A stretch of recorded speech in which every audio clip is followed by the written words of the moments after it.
తెలంగాణలో మరి ఇప్పుడు నడుస్తున్నటువంటి ప్రభుత్వ హయాంలో రైతులకు అన్యాయం జరుగుతోంది, మహిళలకు అన్యాయం జరుగుతోంది.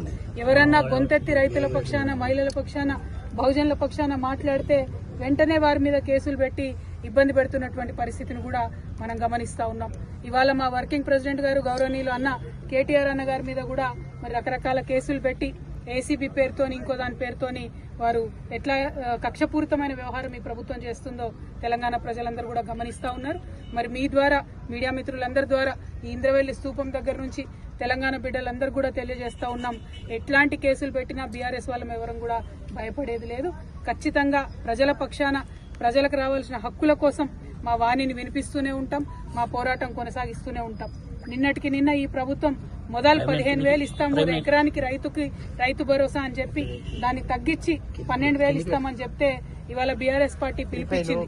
రాష్ట్ర వ్యాప్తంగా మేము రైతుల పక్షాన ధర్నా చేస్తామని చెప్పి మరి బీఆర్ఎస్ పిలుపుతోని భయపడ్డటువంటి ప్రభుత్వం మరి ఇటువంటి కక్షపూరితమైనటువంటి కేసులతో వేధించేటటువంటి కార్యక్రమం పెట్టుకున్నది. ఈ విషయాన్ని ప్రజలందరూ కూడా గమనిస్తా ఉన్నారు.